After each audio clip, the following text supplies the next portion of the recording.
Esdras, chapitre 6. Alors le roi Darius donna ordre de faire des recherches dans la maison des archives où l'on déposait les trésors à Babylone. Et l'on trouva à Ashméta, capitale de la province de Médie, un rouleau sur lequel était écrit le mémoire suivant. La première année du roi Cyrus. Le roi Cyrus a donné cet ordre au sujet de la maison de Dieu à Jérusalem. Que la maison soit rebâtie pour être un lieu où l'on offre des sacrifices, et qu'elle ait de solides fondements. Elle aura 60 coudées de hauteur, 60 coudées de largeur, 3 rangées de pierres de taille et 1 rangée de bois neuf. Les frais seront payés par la maison du roi. De plus, les ustensiles d'or et d'argent de la maison de Dieu, que Nebuchadnezzar avait enlevés du temple de Jérusalem et transportés à Babylone, seront rendus, transportés au temple de Jérusalem à la place où ils étaient, et déposés dans la maison de Dieu.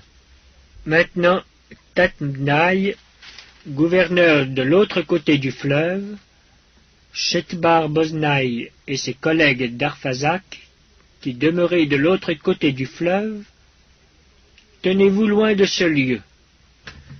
Laissez continuer les travaux de cette maison de Dieu.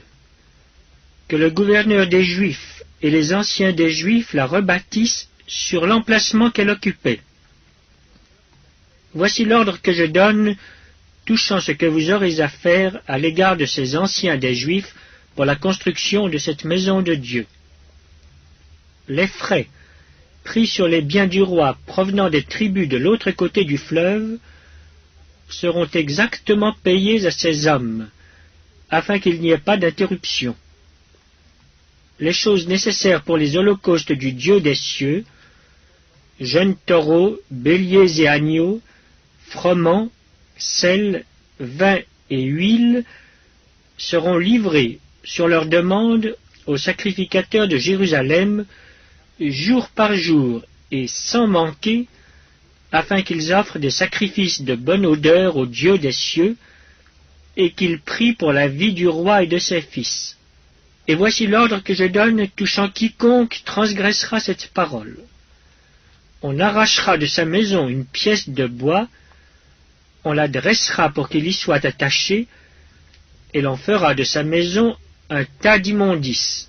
Que le Dieu qui fait résider en ce lieu son nom renverse tout roi et tout peuple qui étendrait la main pour transgresser ma parole, pour détruire cette maison de Dieu à Jérusalem.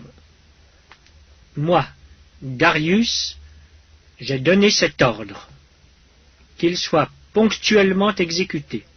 Tatnaï, gouverneur de ce côté du fleuve, Shethar-Boznaï et leurs collègues se conformèrent ponctuellement à cet ordre que leur envoya le roi Darius.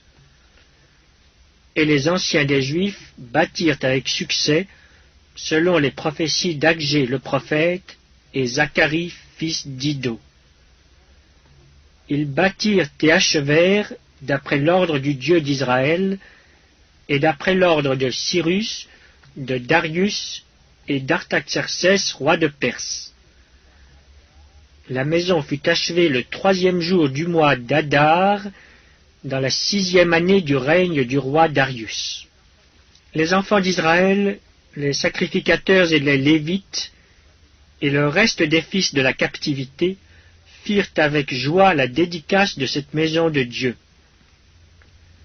Ils offrirent pour la dédicace de cette maison de Dieu 100 taureaux, 200 béliers, 400 agneaux, et comme victime expiatoire pour tout Israël, 12 boucs, d'après le nombre des tribus d'Israël.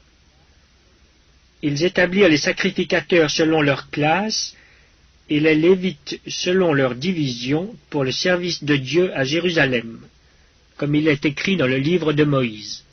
Les fils de la captivité célébrèrent la Pâque le 14e jour du 1er mois. Les sacrificateurs et les Lévites s'étaient purifiés de concert, tous étaient purs. ils immolèrent la Pâque pour tous les fils de la captivité, pour leurs frères les sacrificateurs et pour eux-mêmes. Les enfants d'Israël, revenus de la captivité, mangèrent la Pâque avec tous ceux qui s'étaient éloignés de l'impureté des nations du pays et qui se joignirent à eux pour chercher l'Éternel, le Dieu d'Israël.